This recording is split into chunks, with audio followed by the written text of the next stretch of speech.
Lorena, Francia, septiembre de 1944. La cuarta división blindada del general estadounidense George Patton parece imparable a medida que avanza hacia Alemania. Éramos como una avalancha de fuego, fuego en movimiento. Hitler contraataca con cientos de temibles Panzer V Pantera. El Panzer era un bicho enorme, te daba seguridad y ninguno. Las tripulaciones de los Sherman tienen que utilizar tácticas de combate cercano para evitar que el superior ejército alemán los destruya. No era solo cuestión de disparar, había que pensar. La invasión de Alemania y el final de la guerra en Europa están en juego. Dos enormes fuerzas blindadas chocan en uno de los mayores conflictos entre tanques de la guerra, la batalla de Agincourt. La gran batalla de los tanques, la batalla de Agincourt.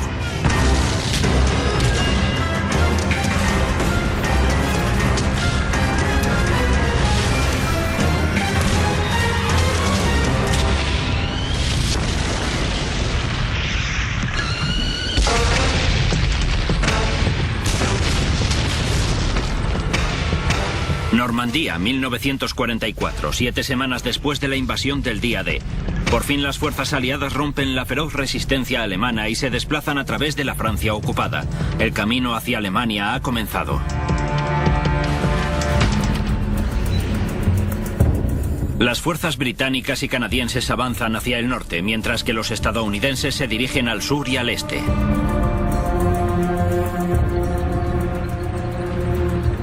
Liderando el ataque se encuentra el tercer ejército del general George Patton. Patton, considerado uno de los mejores comandantes de la historia de los Estados Unidos, lidera una potente fuerza de más de 160.000 hombres, 150.000 piezas de artillería y 930 tanques Sherman M4.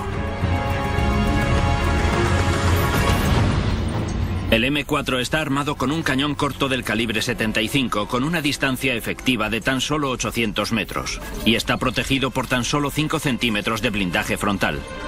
Es vulnerable, pero ligero y rápido, capaz de alcanzar velocidades superiores a los 40 kilómetros por hora. Esa velocidad hace que el M4 sea el tanque más manejable del campo de batalla, ideal para el rápido avance de Patton a través de Francia. Encabezando la avanzada están los veteranos tanques de la cuarta división blindada.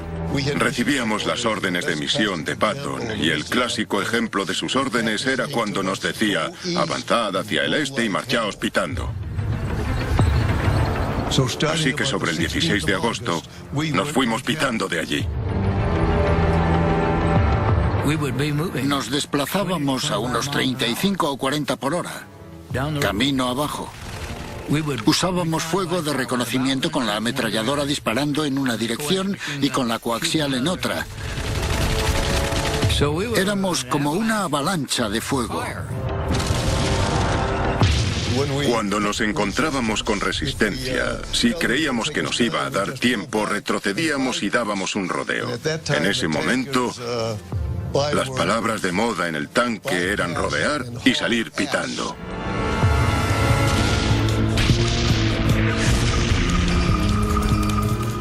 La avanzada estadounidense es rápida, potente y despiadada.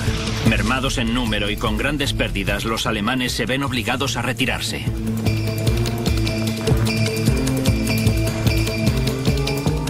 La gran ventaja era el material.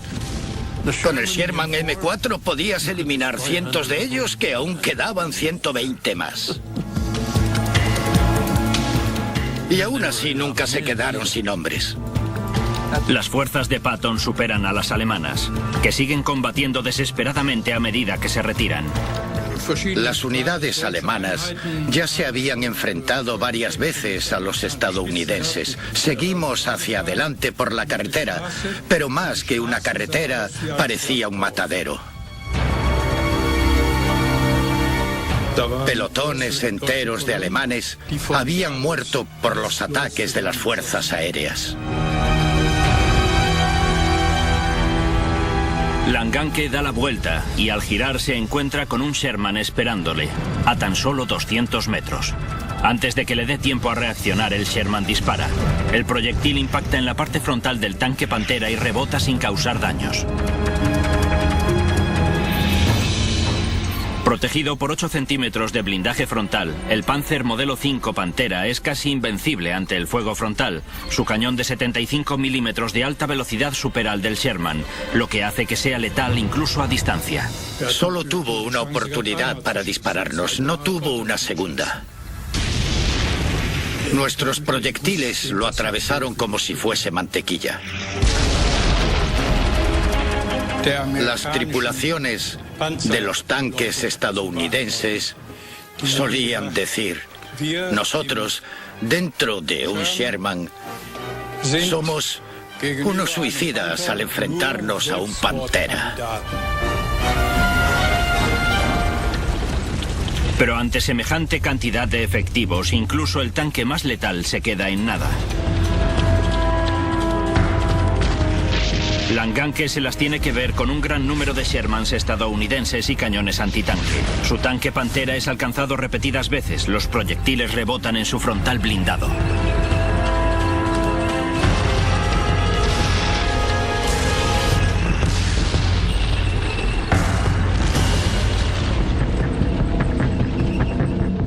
Continúa con el ataque y acaba en un camino. Divisa un Sherman a toda velocidad en su dirección. Este pierde el control y cae en una zanja. Langanke se prepara para disparar, pero no puede. Su sistema eléctrico de disparo deja de funcionar.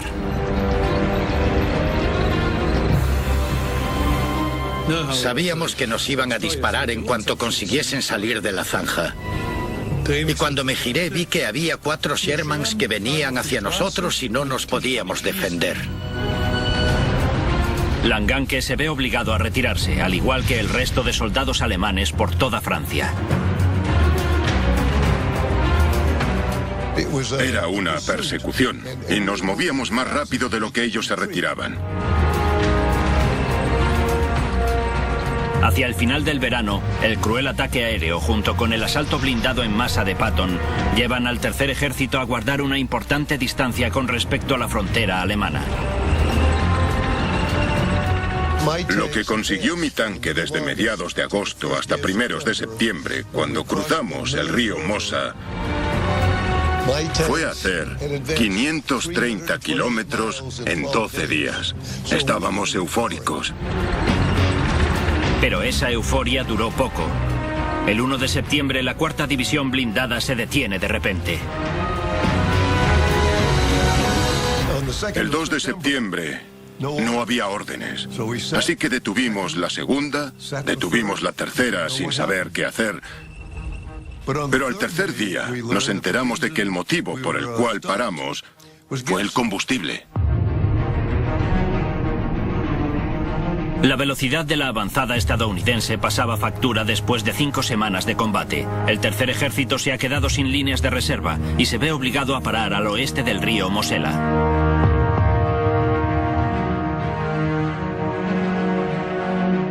Sabíamos que cada día que estuviésemos parados era un día que ganaba el enemigo. Eso es lo más valioso del campo de batalla, el tiempo. Los alemanes eran buenos reorganizándose. Creímos que teníamos un margen de 5 días, pero si nos deteníamos tanto, íbamos a tener más resistencia porque les daría tiempo a reorganizar las tropas.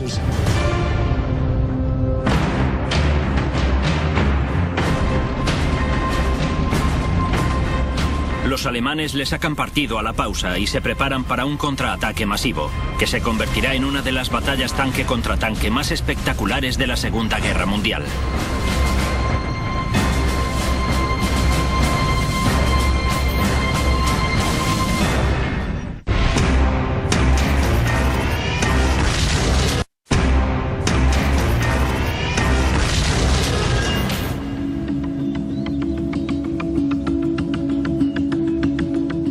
Lorena, una pintoresca y rústica región al este de Francia, cerca de la frontera alemana. Diferentes ejércitos han combatido aquí durante siglos. Pero ninguna batalla se puede comparar en ferocidad a la que tuvo lugar aquí a finales del verano de 1944.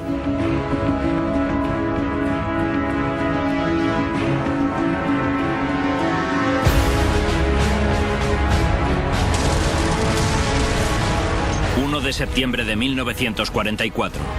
El tercer ejército estadounidense del general George Patton ha empujado a los alemanes cerca de 1000 kilómetros a través de Francia y ahora se aproxima al río Mosela, el último obstáculo natural antes de Alemania.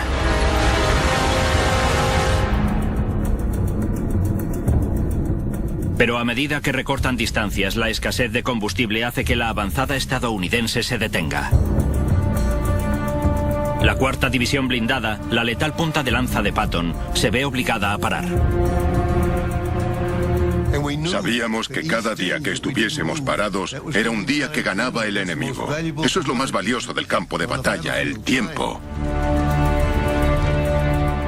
El ejército alemán está desesperado. Desde el día de la invasión aliada de junio, Alemania ha perdido 400.000 hombres y ahora solo cuenta con 200 Panzers utilizables. Los soldados luchan por conservar la moral bien alta.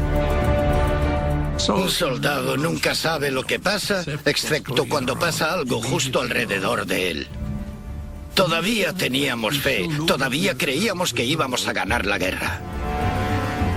Nos dijeron que surgiría algo que los amedrentaría muchísimo y que volverían a nado hasta Nueva York. Hitler había estado trabajando en el desarrollo de nuevas y asombrosas armas para cambiar el rumbo de la guerra en Europa. Pero ese desarrollo era complicado y no podían igualar la velocidad de la avanzada estadounidense.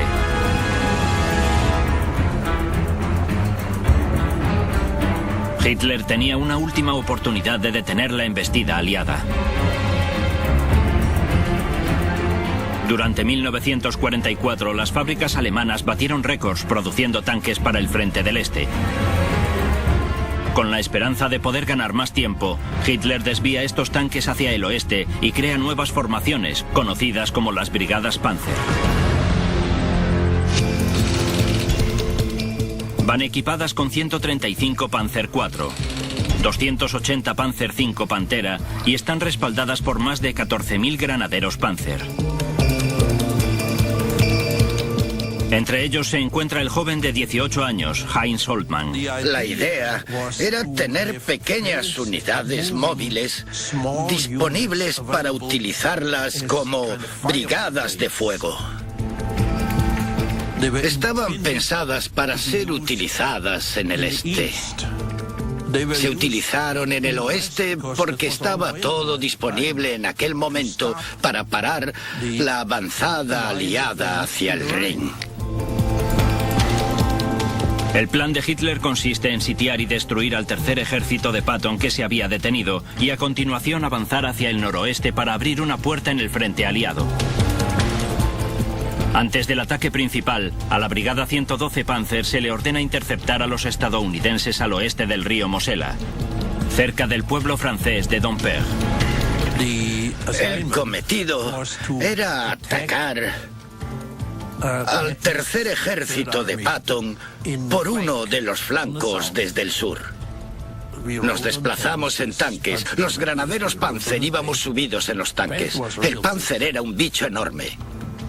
Te daba seguridad ir en uno.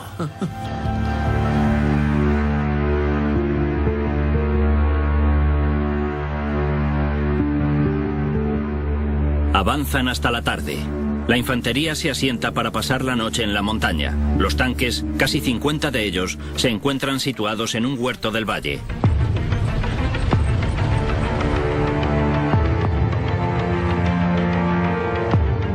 A primera hora de la mañana siguiente, una unidad blindada francesa divisa la Brigada Panzer y solicita un ataque aéreo. Llegó un avión y atacó a los tanques. La visión que teníamos desde nuestras trincheras era horrible.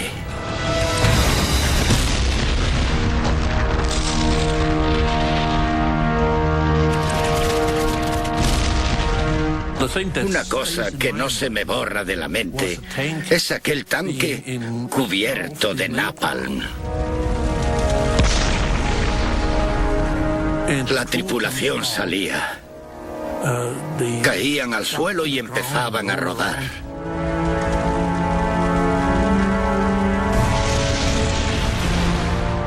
Ver a un ser humano morir quemado es una imagen horrorosa. Los alemanes no tienen defensas antiaéreas y son bombardeados sin piedad. A la mañana siguiente se retiran con tan solo 8 tanques de los 50 que tenían. Las brigadas Panzer no tenían su propia artillería, no tenían sus propias unidades de reconocimiento. El mayor peligro es no saber dónde está el enemigo, pero que él sepa dónde estás tú. Es lo más parecido a combatir a ciegas. El ataque principal aún no ha comenzado, y la Brigada 112 Panzer ya ha perdido cerca del 80% de su armamento. Es un revés para los planes alemanes, y lo peor está por llegar.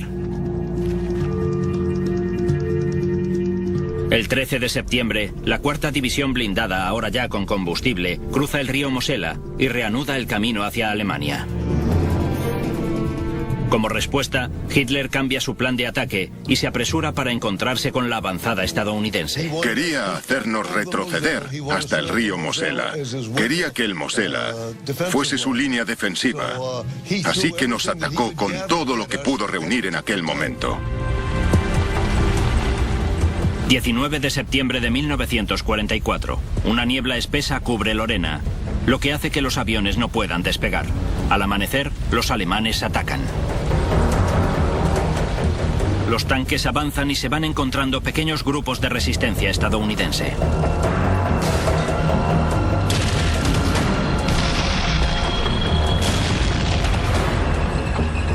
El sonido de los disparos alerta al pelotón de cazacarros M-18 estadounidense. Avanzan esperando encontrarse con una pequeña fuerza, solo para verse cara a cara con más de 40 tanques alemanes, incluyendo varios de los nuevos y letales Panzer Modelo 5 Pantera.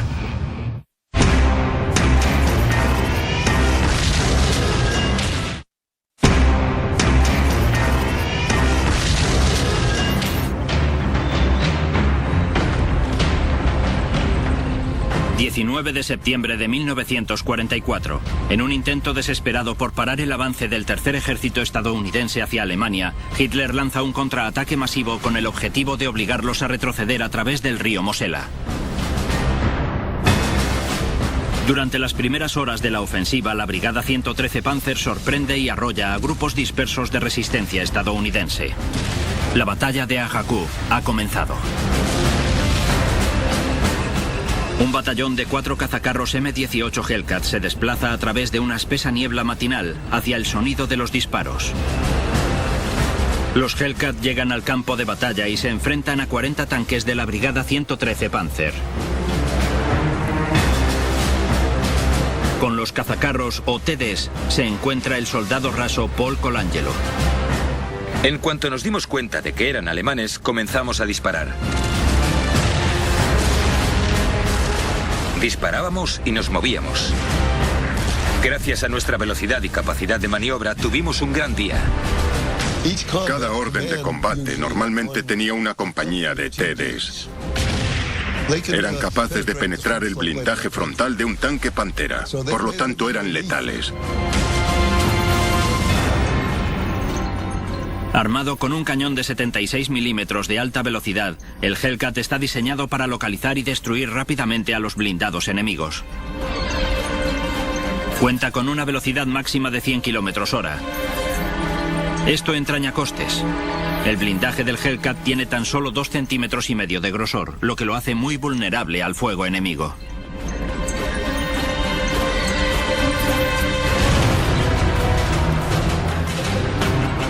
Los alemanes le sacaron partido a este punto débil y eliminaron a 3 de los 4 tanques. Pero Colangelo y su pelotón tienen tiempo suficiente para esperar a que vengan 4 tanques más. Liderando los refuerzos está el capitán Tom Evans, del batallón 704 de cazacarros. A medida que la niebla se disipaba, vimos por lo menos 30 o 40 tanques alemanes que se movían de frente hacia nosotros. Esperamos y esperamos y empezamos a disparar. Los 2 tanques que iban delante fueron alcanzados y se detuvieron en llamas. Los otros, con la tripulación aparentemente confusa, se echaron a un lado. Ese fue su mayor error. Desde nuestra posición, solo descubriendo las torretas, disparamos a otros 11 lo más rápido que pudimos. Era pan comido. A media tarde, 8 Hellcats del batallón 704 de cazacarros eliminan a 19 Panzers. El ataque alemán acaba siendo un fracaso. La misma historia sucede en casi todos los puntos del frente.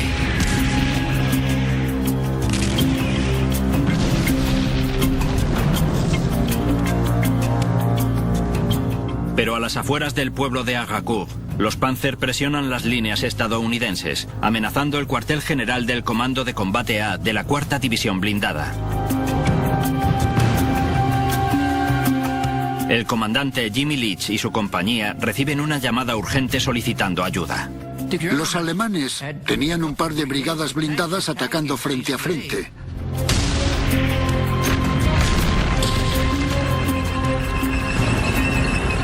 La compañía de Leach llega justo a tiempo.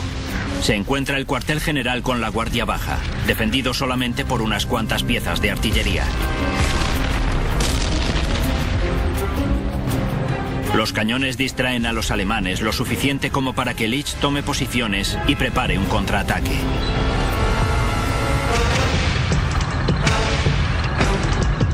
Dije, despleguémonos desde aquí. Lo hicimos hacia afuera, en filas. Nos desplazamos hacia los alemanes con los cañones apuntando.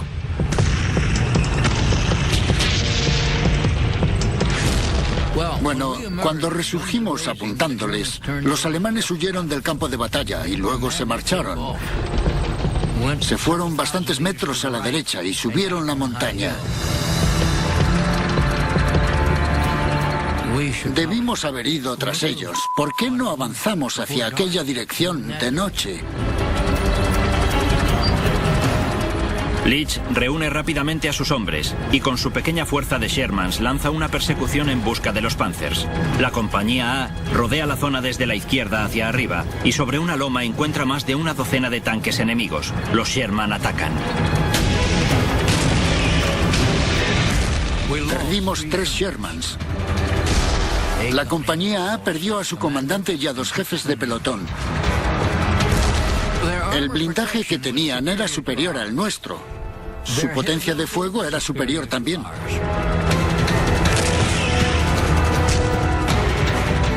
La compañía A lanza cargas de humo para cegar a los Panzers, lo que da tiempo a los Shermans de Leach para adentrarse.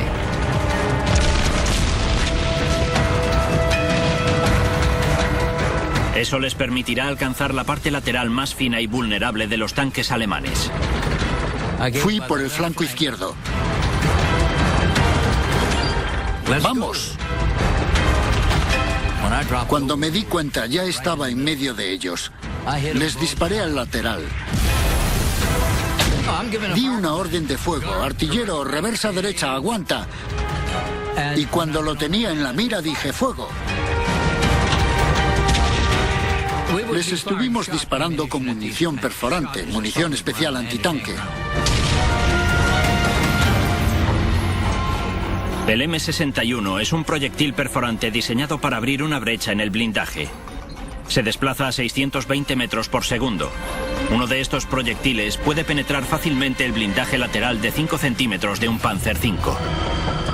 De darle en la parte frontal como hizo la compañía A, el disparo habría rebotado. Pero lo hice por un flanco y los proyectiles atravesaron el lateral del tanque alemán.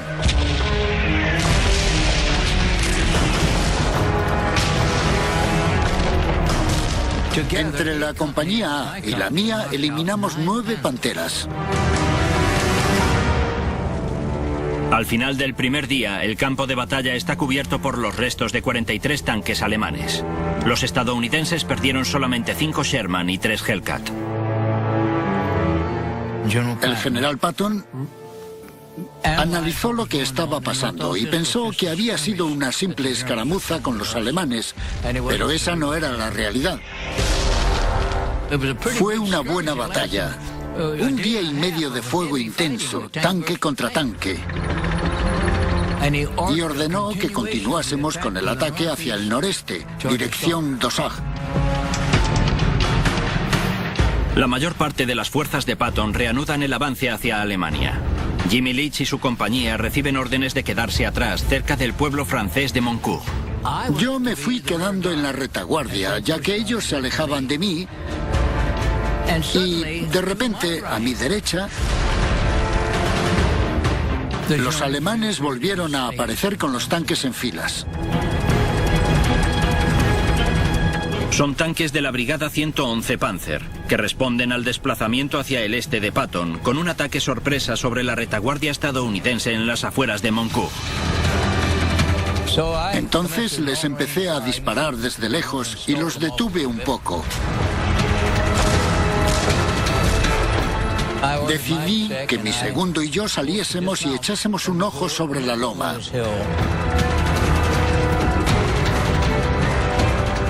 Mientras bajaba de mi propio tanque,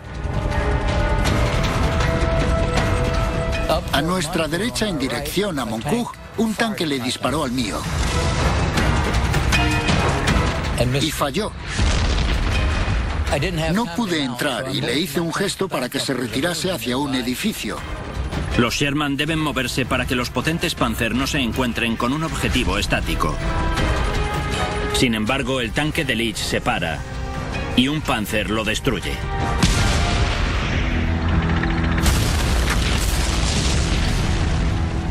Matando al artillero y al conductor.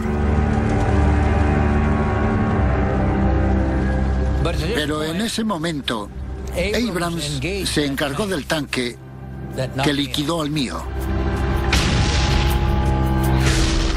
No acertó, pero abrió un surco cerca de él y el tanque retrocedió y se fue.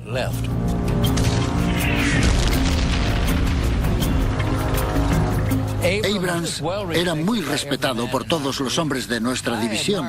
Yo lo admiraba por su fuerza y capacidad de liderazgo. Las tácticas audaces y agresivas del teniente coronel Creighton Abrams le otorgarían la reputación de ser uno de los mejores comandantes de tanque de los Estados Unidos.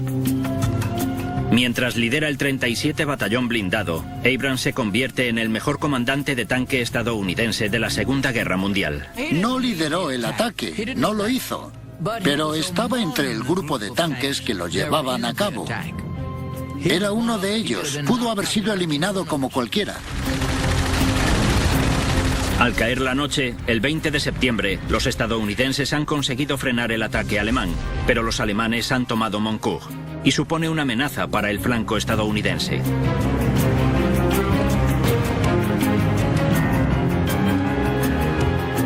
Abrams reúne a sus fuerzas y, al caer el sol, planea un movimiento audaz y arriesgado. Atacará Moncourt cuando los alemanes menos se lo esperen, en la quietud de la noche. Eso iba en contra de las reglas de la batalla entre tanques en aquel momento, pero funcionaba. Cogidos por sorpresa, los alemanes son exterminados. Con la mayoría de las fuerzas alemanas eliminadas, los estadounidenses consolidan el frente y comienzan a despejar el terreno. Nos estábamos retirando ante el avance estadounidense y nos adentramos en Marcel, un pequeño pueblo del sur. Después, a última hora de la mañana o primera de la tarde, los estadounidenses comenzaron a lanzar humo en nuestro campo de visión. Es una cortina de humo estadounidense. 3 Sherman aparecen a través de ella, echándose encima de Ollman y sus granaderos Panzer.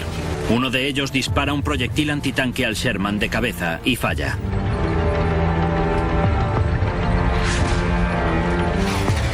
Giraron hacia la izquierda. Lo enterraron haciendo girar el tanque sobre el hueco que había creado la huella. Recibimos órdenes de retroceder y eso hicimos. Bajé por el terraplén hasta el granero. No había nadie. Parecía que era yo el único que se había quedado atrás. Di la vuelta al edificio. Fui hacia la calle principal y allí estaba un tanque M4 a unos 15 metros. Me entró un miedo tremendo. Era más grande que un elefante y muy amenazador. Y su cañón tenía toda la pinta de estar apuntándome a mí. Me asusté. Era muy grande, me dio miedo. Si yo tuviese un Panzerfaust, podría haberlo volado por los aires, pero solo tenía una ametralladora. Empecé a correr con la ametralladora apoyada en la nuca. El tanque me daba miedo. Todavía sufro por el miedo que tuve.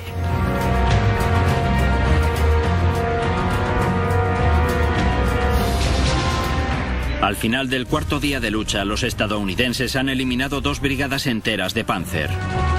Los alemanes huyen, pero el final todavía está lejos. Los tanques del 37 Batallón hacen retroceder a los alemanes repetidas veces en Agincourt. Por ello, se ven obligados a reorientarse hacia el norte.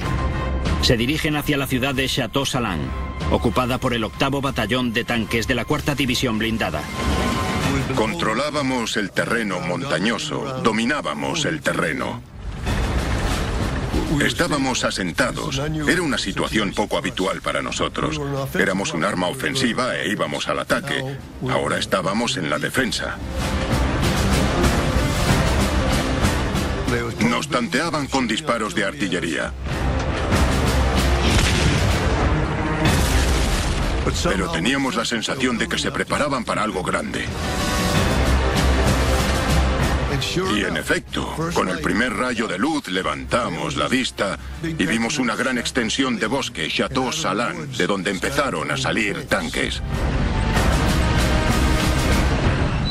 Empezamos a disparar a todo lo que veíamos. Disparamos con tanques medianos, con cazacarros.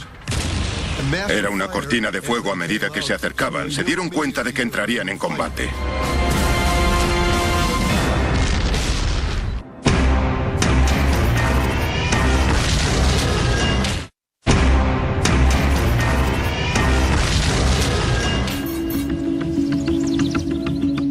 El Valle de Lorena, una pequeña provincia pastoril que se extiende a lo largo de la frontera franco-alemana, famosa por sus tranquilos campos y bosques.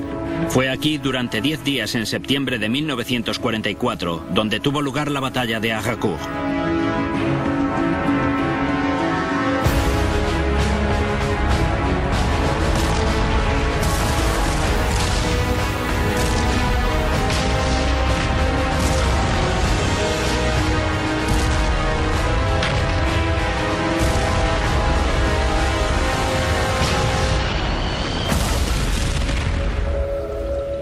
Aquí estamos, donde tuvo lugar la batalla de Agincourt.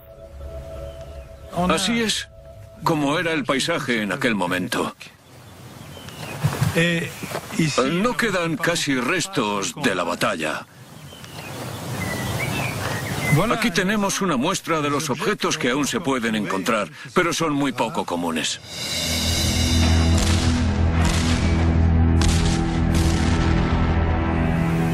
Este es un proyectil de 75 milímetros que encontramos entre 2 troncos. Lleva aquí más de 60 años y todavía sigue aquí. Nadie fue capaz de sacarlo. Es uno de los pocos restos que quedan de la batalla que tuvo lugar aquí.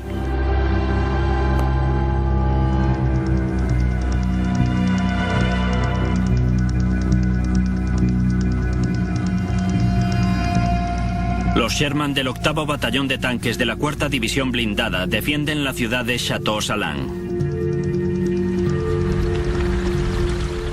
Lo recuerdo. Fue la mañana del 24 de septiembre.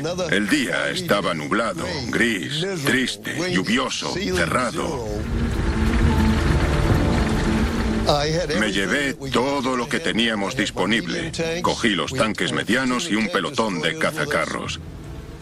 Teníamos todo formado en línea a lo largo de la cresta, con la sensación de que nos iban a atacar. Y en efecto, con el primer rayo de luz, levantamos la vista y vimos una gran extensión de bosque, Chateau Salán, de donde empezaron a salir tanques.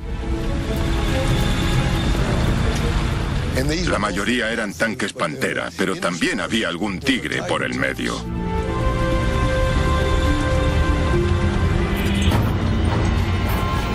El Panzer modelo 6 Tigre es el tanque alemán más grande y temible. Cuenta con un blindaje frontal de 10 centímetros impenetrable a largas distancias y su cañón de 88 milímetros puede destrozar a un tanque Sherman a más de 2 kilómetros. Tenían el mejor cañón que se había creado en la Segunda Guerra Mundial. El 88 era un cañón terrible. Si estaba de frente, en una situación de tanque contra tanque, tenía ventaja. Los alemanes cuentan con otra ventaja. La niebla no permite el despegue de las fuerzas aéreas y los estadounidenses no tienen apoyo. En cuanto se pusieron a tiro, incluso antes de que entrasen en el rango necesario para eliminarlos, empezamos a disparar a todo lo que veíamos. Era una cortina de fuego a medida que se acercaban. Se dieron cuenta de que entrarían en combate. Los Sherman tienen que seguir moviéndose. Avanzan hacia la cresta, disparan 2 o 3 veces y se mueven rápido para buscar nuevas posiciones de tiro antes de que los alemanes puedan disparar. Dispararon hacia la cresta y salió rebotado. El sonido más terrible que he escuchado en mi vida es el disparo del 88 contra la cresta y el rebote.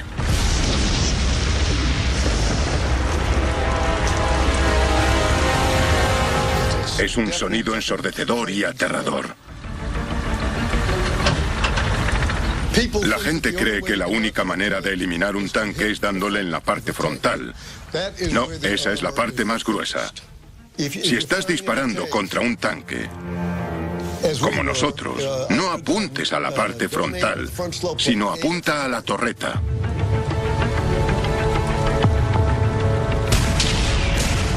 Si consigues alcanzar al comandante del tanque y lo dejas fuera de combate, el tanque queda inmovilizado. Existen muchas maneras de eliminar un tanque que no sea impactando de frente.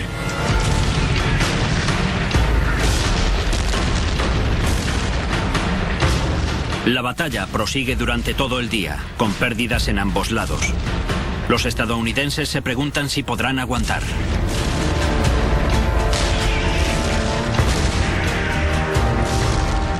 Entonces vimos un pequeño hueco en el cielo, un rayo de luz. Y lo siguiente que vimos fue a la Fuerza Aérea descendiendo. Al parecer habían estado sobrevolando, esperando a que se abriese un claro, y en cuanto lo vieron, bajaron.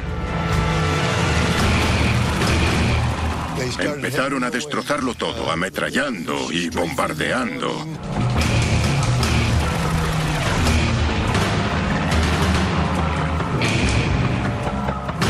Tiene mucho mérito en cómo esos chicos actuaron para darnos apoyo. Llegados a ese punto, los alemanes dijeron, no, esto ya es demasiado. Y los que todavía podían moverse empezaron a retroceder.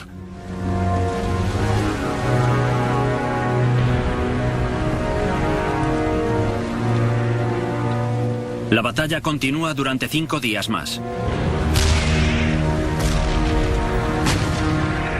Pero las asediadas brigadas blindadas de Hitler no pudieron romper la implacable defensa aliada.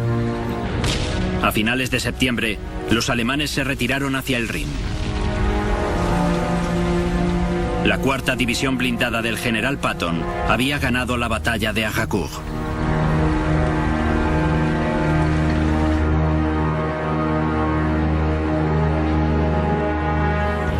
El 29 de septiembre, La batalla de Agacourt llega a su fin con la victoria de los tanques estadounidenses sobre los últimos tanques alemanes cerca de Rechicourt-la-Petite. 9 Panzers Pantera fueron abandonados ardiendo en un campo cerca del bosque a las afueras de Rechicourt.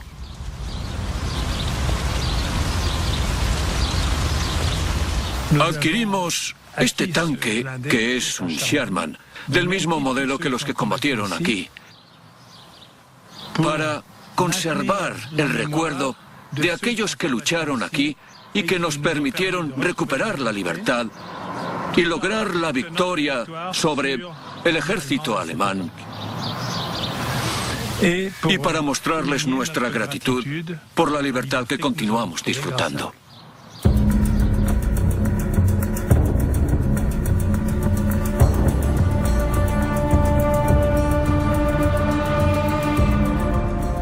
En menos de 2 semanas de combate, los alemanes perdieron 200 tanques y armas de asalto.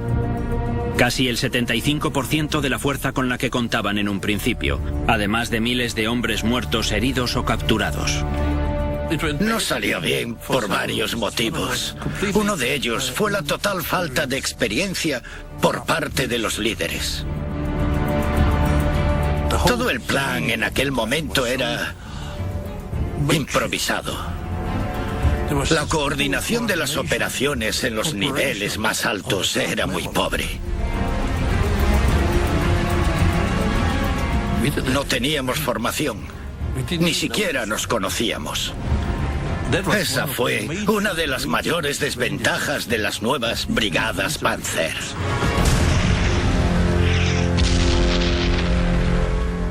Los soldados alemanes no podían estar más ciegos con respecto a la situación real. Ellos al final iban a perder.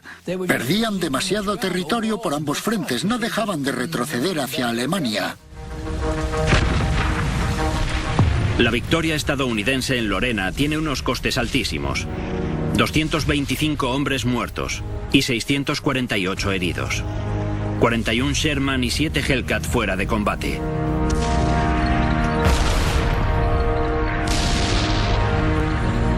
La 4ª División Blindada sella su reputación como la fuerza blindada de élite de los Estados Unidos. Y durante el resto de la guerra serán conocidos como la vanguardia de Patton. Nos dio una gran reputación en el cuerpo y en el Tercer Ejército. Fue una victoria importante porque nos convertimos en unos grandes expertos en batallas antitanque y en combates tanque contra tanque. Hicimos un buen trabajo aguantando la presión. Fue la mayor batalla de tanques de la Segunda Guerra Mundial. No puedo pensar en otra.